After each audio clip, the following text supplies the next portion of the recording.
The massive doors of the Galactic Council chamber slid open with a sound like thunder rolling across mountains. Admiral Jack Harrison stepped through first, his polished black uniform a stark contrast to the gleaming white walls that stretched up into darkness above. Behind him walked diplomat Lisa Morgan, her red hair tied back in a simple knot, and Captain Roy Bell, whose weathered face showed no emotion as they entered what many believed would be humanity's final negotiation. The chamber was enormous, built to accommodate beings from 12 different worlds, each with their own needs for atmosphere and gravity. Floating platforms held the various alien delegates, each one positioned to look down upon the central speaking area, where the human delegation now stood. The message was clear and intentional. Humanity was meant to feel small and powerless in this place.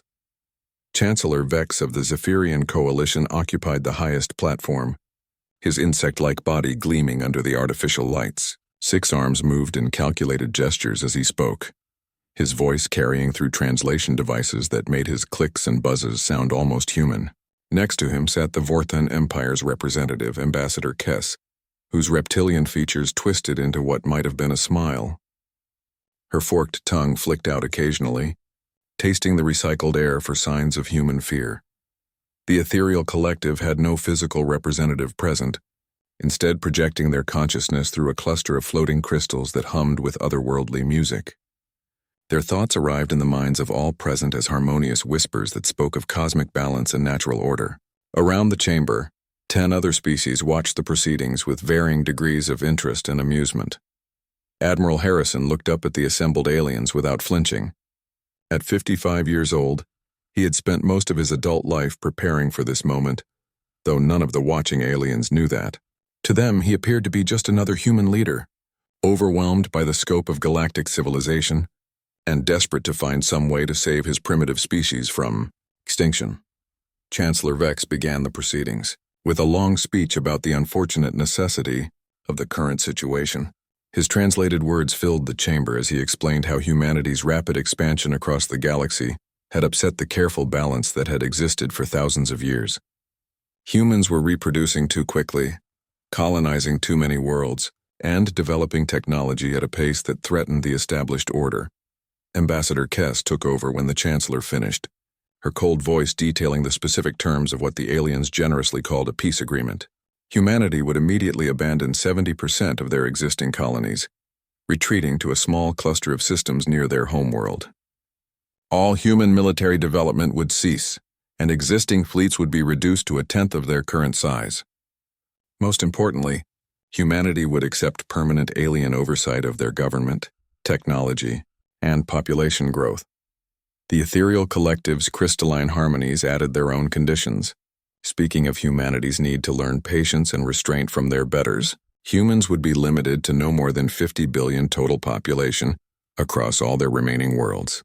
Any violation of these terms would result in immediate and total annihilation. Lisa Morgan took careful notes as each alien delegate added their own requirements to the growing list of demands. Her face remained calm and professional, showing none of the calculations running through her mind. She had spent 15 years studying alien psychology and culture, learning exactly how each species thought and what they considered to be signs of weakness or strength. Everything she observed confirmed what human intelligence had suspected for decades. Captain Bell stood silently throughout the presentations, his hands clasped behind his back in a position that looked respectful, but actually allowed him to activate several hidden recording devices sewn into his uniform. Every word, every gesture, every subtle threat was being captured and transmitted through quantum channels to Earth and dozens of other human worlds. This information would be analyzed within hours by specialists who had been preparing for this moment for generations. When the aliens finished presenting their terms, the chamber fell silent except for the soft humming of the ethereal crystals. All eyes turned to Admiral Harrison, waiting for humanity's response to what they considered an incredibly generous offer. After all, they could simply exterminate the human species entirely if they chose to do so. Their combined fleets numbered in the hundreds of thousands, positioned strategically around every major human system. Humanity's pathetic military stood no chance against such overwhelming force. Admiral Harrison stepped forward into the center of the speaking area, his footsteps echoing in the vast space. He looked up at each alien delegation in turn, taking his time to meet whatever passed for their eyes. When he finally spoke, his voice was calm and steady, carrying clearly through the chamber's acoustics. He thanked the assembled delegates for their time and consideration, acknowledging the difficulty of the situation they all faced. He spoke of humanity's desire for peace and their recognition of the wisdom possessed by the older galactic civilizations. His words were humble and respectful, exactly what the aliens expected to hear from a species facing extinction. But then Admiral Harrison's tone shifted slightly, becoming more formal and precise. He informed the Council that such important decisions could not be made quickly or without proper consultation with Earth's government and colonial administrations. Humanity would need time to consider the terms and prepare for the massive changes that would be required. The logistics alone of evacuating 70% of human space would take months to organize properly.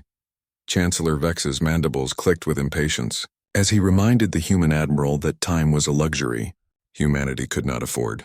The alien fleets were already in position, and their patience was not unlimited. However, after some discussion among the various delegates, they agreed to give humanity 48 hours to provide a formal response to the terms. Admiral Harrison nodded gravely and thanked the Council for their generosity. He assured them that humanity understood the seriousness of the situation and would provide a complete answer within the specified time frame. As the human delegation prepared to leave, he added one final comment that seemed almost casual, but sent a subtle chill through several of the more perceptive alien observers. Looking directly up at Chancellor Vex, Admiral Harrison said simply that humanity would indeed give them their answer very soon, and that he hoped the Council would find it satisfactory. There was something in his tone, a quiet confidence that seemed out of place for a man whose species faced annihilation. Several aliens noticed it, but dismissed it as either bravado or denial. As the human delegation walked back through the massive doors, the aliens began discussing among themselves the expected timeline for humanity's surrender and the practical details of enforcing their new restrictions. None of them suspected that they had just witnessed the beginning of the end of their galactic dominance. The countdown to humanity's response had begun, and with it the final 48 hours of the old galactic order. The shuttle carrying Admiral Harrison and his delegation touched down on Earth's main spaceport exactly 18 hours after leaving the Galactic Council station. The moment they stepped off the transport, military escorts rushed them to a waiting aircraft that would take them directly to the emergency session already underway in the capital.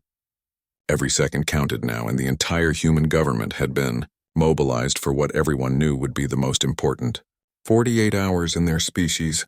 History President Kate Sullivan was already deep in discussion with the Joint Chiefs when the delegation arrived at the secure, underground facility beneath the government complex.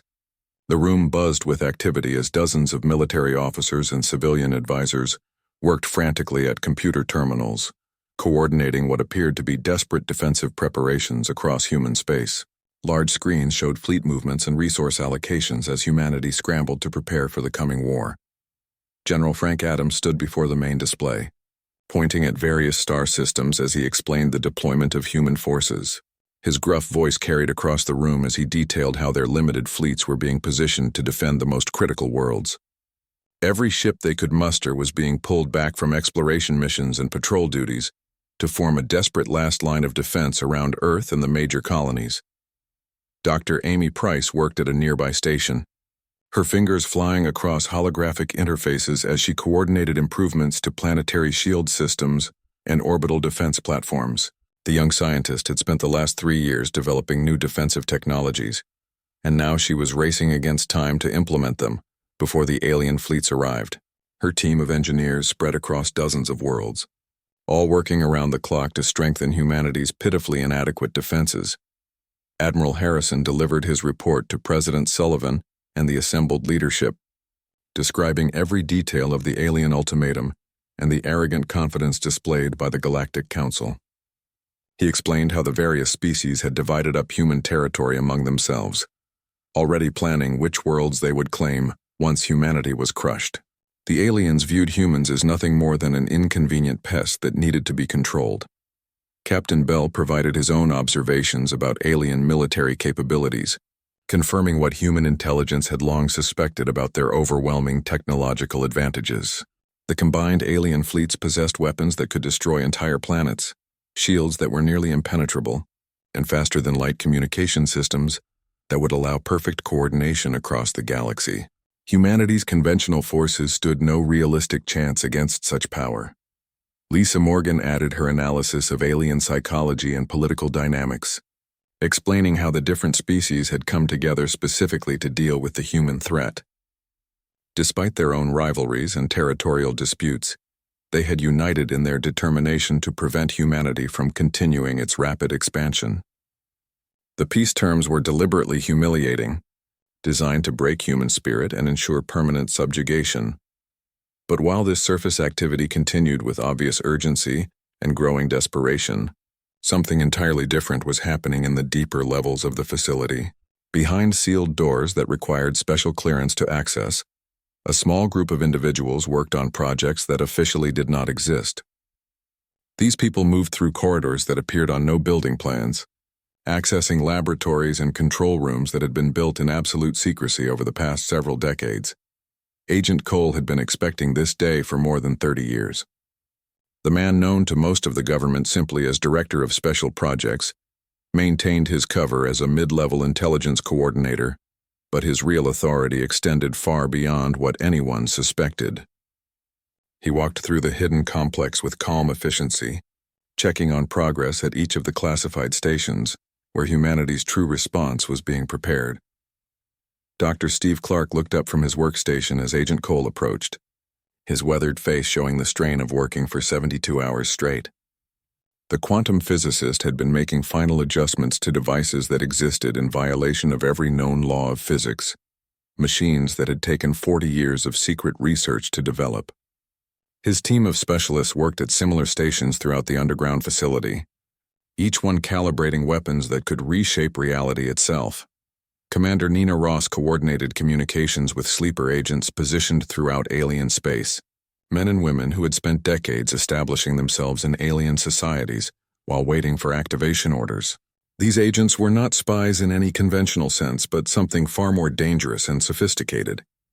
They had been placed in positions where they could influence not just alien politics and military decisions, but the fundamental systems that kept alien civilizations functioning, the hidden quantum communication. Networks buzzed with encrypted transmissions as assets across the galaxy received their final instructions. On Zephyrian worlds, humans who had spent decades working as seemingly harmless researchers and technicians began implementing changes to critical infrastructure systems. In Vorthan space, other agents activated programs they had carefully embedded in alien computer networks over many years of patient work. Meanwhile, the ethereal collective's crystalline communication nodes began experiencing subtle frequency shifts that their operators attributed to natural fluctuations but were actually the result of human interference at the quantum level. Similar modifications were being made to alien systems throughout the galaxy, all coordinated through channels that the aliens could not detect or understand. The surface preparations continued with convincing desperation as General Adams repositioned human fleets and Dr. Price worked to strengthen planetary defenses. Alien intelligence services monitored these activities with satisfaction, seeing exactly what they expected to see from a primitive species facing overwhelming force. The humans were clearly panicking, rushing to implement last-minute defensive measures that would prove utterly inadequate against superior alien technology. What the aliens failed to detect were the deeper preparations that had been underway for generations. Humanity had been planning for this confrontation since their first contact with galactic civilization, carefully studying alien capabilities while hiding their own true technological achievements. Every treaty signed, every trade agreement negotiated, and every cultural exchange had been part of a vast intelligence gathering operation designed to learn everything possible about their potential enemies. President Sullivan stood before the assembled leadership as the deadline approached, her face showing the strain that everyone expected from a leader facing impossible choices. She spoke of their duty to humanity and the difficult decisions that lay ahead, her words carefully chosen to maintain the illusion that they were desperately seeking some way to avoid total destruction. But in the hidden depths of the facility, Agent Cole reviewed the final status reports from teams positioned throughout human space and beyond. Everything was ready. The aliens had demanded to see what humanity was truly capable of when pushed to the brink, and they were about to receive an education that would reshape the galaxy forever. The countdown continued toward humanity's response, and with each passing hour, the old galactic order moved closer to its end. The second peace conference began exactly 48 hours after the first, and the mood in the Galactic Council chamber had shifted dramatically. The alien delegates arrived with barely contained excitement, confident that humanity would finally bow before their superior power and accept the terms of surrender. Their combined fleets had moved even closer to human space during the waiting period, a clear reminder of the consequences that awaited any foolish resistance. Chancellor Vex practically vibrated with anticipation as he settled onto his floating platform, his 6 arms gesturing with what could only be described as satisfaction. The Zephyrian leader had already begun dividing human colonies among his subordinates, planning which worlds would serve as breeding grounds for his species and which would be stripped of their resources. Ambassador Kess coiled her reptilian body in a posture that displayed confidence, her cold eyes fixed on the central, speaking area where the human delegation would soon deliver their surrender. The ethereal collective's crystals hummed with harmonious frequencies that spoke of cosmic justice being restored. Their collective consciousness had already begun planning the slow reduction of human population through carefully controlled breeding restrictions and gradual relocation to less habitable worlds. Around the chamber, the other alien species made final preparations to claim their shares of human territory and resources. Admiral Harrison entered the chamber with the same calm dignity he had shown 2 days earlier, followed again by Lisa Morgan and Captain Roy Bell. To the watching aliens, the humans appeared appropriately subdued, walking with the measured pace of people who had accepted their fate. Several alien delegates noted with satisfaction that the human delegation looked tired and worn, exactly what would be expected from leaders who had spent 48 hours desperately searching for alternatives that did not exist. What the aliens failed to notice were the subtle signals passing between the human delegates, tiny gestures and expressions that indicated everything was proceeding according to plan. Admiral Harrison's slight nod to Captain Bell confirmed that all assets were in position. Lisa Morgan's brief adjustment of her sleeve told him that alien communication networks were compromised and ready. These signals meant nothing to alien observers, but conveyed volumes of information to those who knew how to read them. Chancellor Vex opened the session with a lengthy speech about the wisdom of surrender and the benefits that humanity would receive under alien guidance. He spoke of the peaceful future that awaited once humans learned to accept their proper place in the galactic hierarchy. His words dripped with condescension as he painted a picture of humanity as wayward children who needed firm guidance from their betters.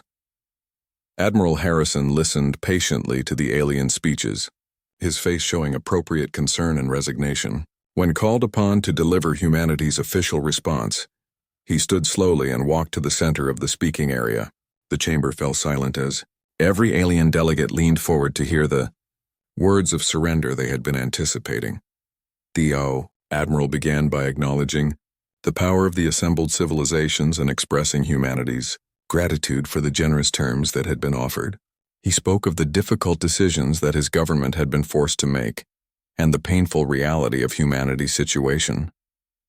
For several minutes, his words followed exactly the pattern that the aliens expected to hear from a defeated species accepting subjugation.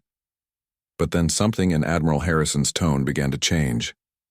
His voice became more measured and precise, taking on a quality that seemed strangely confident for someone delivering a surrender speech. He looked up at each alien delegation in turn, his gaze steady and unwavering as he continued speaking. Instead of accepting the alien terms, Admiral Harrison calmly and clearly rejected every single demand. Humanity would not abandon their colonies. They would not accept population controls. They would not submit to alien oversight of their government or military. His words rang through the chamber with absolute finality, leaving no room for negotiation or compromise. The alien delegates stirred with confusion and growing anger as the meaning of his words became clear. This was not the surrender they had expected, but an act of defiance that bordered on madness. How could these primitive humans possibly believe they could resist the combined might of 12 galactic civilizations? Admiral Harrison continued speaking as if he had not just signed his species' death warrant. He thanked the aliens for showing humanity exactly what they were dealing with, and for making their intentions perfectly clear. Then he delivered the words that would echo through galactic history for generations to come, speaking them with the calm certainty of someone who held all the cards in a game that his opponents did not even know they were playing. He told the assembled delegates that they had wanted to see what humanity was truly capable of when pushed to the brink. He informed them that their education was about to begin, and he hoped they would find the experience enlightening. His voice carried no threat or anger, just the quiet confidence of someone delivering a simple statement of fact. The first demonstration began before the echoes of his words had faded. 3 massive Zephyrian dreadnoughts that had been stationed near the peace talks to intimidate the human delegation simply ceased to exist. They did not explode or break apart or suffer any visible damage. One moment they were there, and the next moment there was only empty space where thousands of tons of metal and countless alien lives had been. The alien delegates erupted into chaos as their sensors confirmed the impossible. The ships had not been destroyed by any known weapon, but had somehow been erased from reality itself. Emergency communications flooded the chamber as fleet commanders throughout the galaxy reported similar impossible events occurring simultaneously across multiple star systems. On Vorthan homeworlds, massive defense platforms that had protected their planets for centuries suddenly turned their weapons on their own fleets. The platform's artificial intelligence systems had somehow been reprogrammed to recognize Vorthan ships as hostile targets, and they began firing with devastating accuracy. Vorthan commanders found themselves under attack from their own defensive systems while their computer technicians frantically tried to regain control. The ethereal collective's crystalline ships discovered that their hulls were developing hairline fractures that spread like living things, growing and branching until entire vessels shattered into glittering fragments. The cracks appeared to follow patterns that defied physics, spreading at rates that should have been impossible, while somehow avoiding critical systems until the very last moment. Similar phenomena began occurring throughout alien space as humanity's true capabilities revealed themselves. Technologies that had seemed like magic tricks were actually the result of 50 years of careful planning and scientific development that had proceeded in complete secrecy. Agent Cole stepped forward to stand beside Admiral Harrison, his presence finally revealed as the architect of humanity's greatest strategic deception. The galaxy that had underestimated humanity for so long was about to learn the price of that mistake. The alien response came within hours of humanity's demonstration, and it was everything that Admiral Harrison had expected it would be. Panic spread through the combined fleets as commanders tried to understand what had happened to their ships and defensive systems. The impossible destruction of Zephyrian dreadnoughts and the rebellion of Vorthan defense platforms had shaken alien confidence. But their leaders quickly decided that the best response was overwhelming force applied immediately. Fleet Admiral Zektar of the Dominion Alliance issued the order that sealed his civilization's fate. Every available warship from 12 different species began moving toward human space, with instructions to destroy everything they found. The aliens abandoned any pretense of measured response or surgical strikes, instead choosing to unleash total annihilation upon the species that had dared to humiliate them in front of the entire galaxy. The first waves of alien ships arrived at human colonies, expecting to find desperate defenses and panicked evacuations. Instead, they discovered that humanity's apparent weakness had been the most elaborate deception in galactic history. Colony worlds that should have fallen within hours proved to be fortresses defended by weapons that seemed to violate every known law of physics. Captain Ben Taylor commanded the defense of New Terra, one of humanity's largest agricultural colonies that the aliens had marked for immediate destruction. His defense fleet consisted of only 30 ships against more than 300 alien vessels, odds that should have made the battle a foregone conclusion.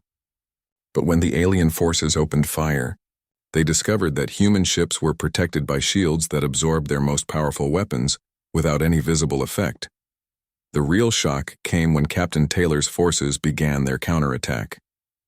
Human ships deployed devices that Taylor's crew called Prometheus engines, machines that could reach out across space and restructure matter at the quantum level. Alien vessels found their own hulls turning against them, as human engineers literally reprogrammed the atomic bonds that held their ships together. Enemy weapons dissolved into harmless gas while their engines transformed into chunks of inert metal. Dr. Carol Evans coordinated the defense from Research Station Omega-7, a facility that aliens had dismissed as a minor scientific outpost. When the enemy fleet arrived expecting easy prey, Dr. Evans activated something she called the Mirror Protocol. The space around the station suddenly filled with perfect duplicates of human ships that had somehow appeared from folded dimensions that existed parallel to normal space. The alien fleet found itself outnumbered by vessels that had materialized from nowhere. The duplicated ships fought with the same weapons and tactics as their originals, but required no crew and felt no fear. They swarmed over alien formations like angry insects, overwhelming enemy defenses through sheer numbers while the original human forces struck at critical targets. Alien commanders found themselves fighting an enemy that could instantly double or triple its numbers without warning. But the most devastating surprise came when General Paul Green launched Operation Revelation from his command, centered deep within Earth's moon. Hidden installations throughout the galaxy activated simultaneously, revealing the true scope of humanity's decades-long preparation. What the aliens had dismissed as routine trade, missions, and scientific expeditions had actually been cover for the most ambitious terraforming project ever attempted. Dormant devices that had been quietly planted on hundreds of alien worlds suddenly came to life, beginning the slow but unstoppable process of changing entire planetary atmospheres. The machines were designed to work gradually, shifting atmospheric composition and surface conditions over a period of months. Alien worlds would slowly become uninhabitable for their original residents while transforming into perfect environments for human colonization. The psychological impact was even more devastating than the physical effects. Alien populations discovered that humans had been walking among them for decades, planting these devices with perfect knowledge of their planetary systems and defensive capabilities. The realization that their societies had been completely infiltrated sent waves of paranoia through alien governments and military commands. Commander Helen Brooks led the counterattack as human fleets emerged from hidden bases inside star systems that alien surveys had marked as empty.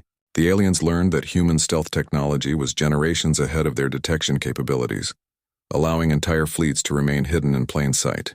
These forces had been positioned years in advance, waiting for the signal to reveal themselves and strike at alien supply lines and communication networks. The tide of battle turned completely as alien forces found themselves cut off from reinforcement and resupply. Human ships appeared behind enemy lines with perfect knowledge of alien fleet movements and defensive positions. Every alien formation discovered that their supposedly secure communications had been compromised for years, allowing human forces to anticipate and counter every strategic decision. Admiral Kexmore of the Hegemony Fleet watched, in horror, as his supposedly invincible dreadnought fleet was systematically dismantled by human forces that seemed to know exactly where to strike for maximum effect. His ship's weapons failed at critical moments while their navigation systems led them directly into human ambushes.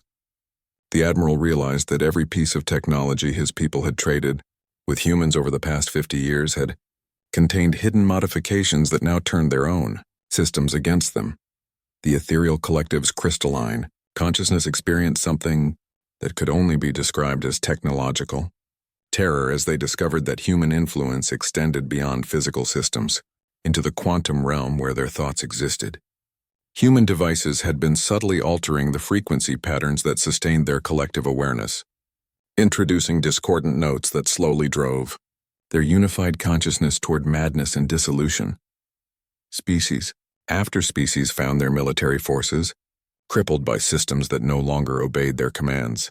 Weapons that had been purchased from human merchants years earlier suddenly recognized their original owners as enemy targets. Computer networks that had been upgraded with human technology began executing programs that had been dormant for decades, systematically destroying alien infrastructure from within. The aliens finally understood that they had never been fighting a war against an inferior species struggling to survive. Instead, they had walked into a carefully prepared trap that had been decades in the making. Humanity had spent 50 years studying their enemies, infiltrating their societies, and preparing for this exact moment. The peace talks had not been about negotiation, but about positioning the final pieces for humanity's ultimate victory. As alien fleets retreated in confusion and panic, human forces began the methodical conquest of territories that their enemies had controlled for thousands of years. The galaxy that had once looked down upon humanity as primitive newcomers now trembled before the revelation of what human intelligence and determination could accomplish when given enough time to prepare. The war was effectively over before most alien commanders even understood what they were really fighting against. 6 months had passed since the collapse of the peace talks, and the galaxy bore little resemblance to the one that had existed before humanity revealed its true nature. The massive chamber of the Galactic Council looked exactly the same as it had during those fateful negotiations, but everything else had changed in ways that would have seemed impossible just half a year earlier. The floating platforms still hung in their precise formations, the gleaming white walls still stretched up into darkness, but the beings who occupied those platforms now sat in very different positions. Admiral Harrison stood once again in the central speaking area, but this time he was not looking up at alien delegates who believed themselves to be his superiors. Instead, he gazed down at the remnants of civilizations that had learned too late what humanity was truly capable of when pushed beyond all reasonable limits. The surviving alien representatives occupied the lower platforms that had once been reserved for minor species and petitioners, their eyes filled with the hollow understanding of total defeat. President Sullivan's voice echoed through the chamber as she broadcast humanity's new galactic charter to every inhabited world across known space. The document was thorough and precise, outlining the new reality that alien civilizations would need to accept if they wished to continue existing. The terms were remarkably similar to those that the aliens had offered humanity just 6 months earlier, though the roles had been completely reversed in ways that nobody could have predicted. The surviving alien civilizations would be permitted to maintain limited territories around their homeworlds, but their expansion beyond those boundaries would require human approval and oversight. Their military capabilities would be permanently restricted to defensive forces only, with all offensive weapons and fleet formations disbanded under human supervision. Most importantly, alien governments would operate under the guidance and authority of human administrators who would ensure compliance with the new galactic order. Dr. Amy Price had been promoted to Director of Galactic Affairs, and she stood beside President Sullivan as the new charter was announced. Her role was to explain the practical implementation of humanity's new policies, and she did so with the same clinical precision that had once characterized her defensive research. The aliens would discover that human administration was remarkably efficient, though it offered no tolerance for resistance or rebellion. The irony was not lost on anyone present in the chamber. The species that had once dismissed humanity as primitive and unworthy of respect now found themselves in exactly the position they had intended to force upon their former victims. The difference was that humanity had demonstrated capabilities that made resistance not just futile but literally impossible for any civilization that valued its continued existence. Chancellor Vex of the former Zephyrian coalition sat hunched on his platform, his 6 arms moving in gestures of submission that would have been unthinkable just months earlier. His species had lost 60% of their territory, and nearly half their population when their worlds proved unable to adapt to the atmospheric changes imposed by human terraforming devices. The survivors now worked under human supervision to maintain the agricultural systems that fed both species. Ambassador Kess coiled her reptilian form in a posture that spoke of complete defeat, her cold eyes reflecting the knowledge that her empire's military might had proven worthless against human technology. The Vorthon fleet that had once numbered in the tens of thousands now consisted of fewer than 100 vessels, all of them equipped with human monitoring systems that could disable them instantly if they showed any sign of hostile activity. The ethereal collective's crystalline representatives flickered with unstable harmonics that revealed the damage done to their collective consciousness by human quantum interference. Their once unified thoughts now contained discordant elements that prevented them from achieving the perfect coordination that had been the foundation of their civilization. They existed now as individual fragments of what had once been a seamless whole. Agent Cole walked through the corridors of what had once been the Galactic Council Station, but was now renamed New Geneva in honor of humanity's diplomatic traditions. His official cover as Director of Special Projects had been dropped, revealing his true role as the architect of the most successful intelligence operation in galactic history. The man who had spent 30 years preparing for this moment now oversaw the transition to humanity's new order. Lieutenant Dan Smith accompanied Agent Cole as they toured the facility, that would serve as the administrative center for human governance of the galaxy. The young officer had been selected for his role based on his ability to understand both human objectives and alien psychology, skills that would be essential for maintaining stable relationships with the defeated civilizations. The memorial wall that Agent Cole paused to examine listed the names of 17 alien civilizations that had chosen extinction rather than submit to human authority. These species had fought to the last ship and the last soldier, preferring death to the humiliation of accepting human rule. Their sacrifice had earned them a measure of respect from their conquerors, but it had not changed the ultimate outcome of the conflict. Dr. Steve Clark continued his research in laboratories that now operated openly rather than in the underground facilities where humanity's secret weapons had been developed. His work on quantum manipulation and reality restructuring had advanced far beyond what had been necessary to defeat the alien coalition.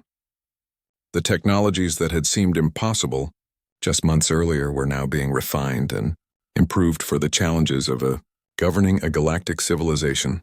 Commander Nina Ross coordinated the integration of former alien territories into humanity's expanding administrative structure. The sleeper agents who had spent decades infiltrating alien societies now revealed themselves as the advance guard of human expansion. Their knowledge of alien cultures and capabilities proved invaluable for establishing stable governance over populations that had never known human rule. The transformation was complete and irreversible. The galaxy that had once been dominated by 12 ancient civilizations now answered to a species that most aliens had considered barely worthy of notice. The peace talks had not simply collapsed but had marked the end of one era and the beginning of another, with humanity standing as the undisputed apex predator among the stars. Agent Cole's final words to Lieutenant Smith summed up the magnitude of what had been accomplished. The aliens had demanded to see what humanity was capable of when threatened with extinction, and they had received an education that would be remembered for as long as intelligent life existed in the galaxy. The species that had once trembled before alien might now ruled over civilizations that had forgotten what it meant to be truly afraid. Humanity had proven that they were indeed capable of anything when their survival and freedom were at stake.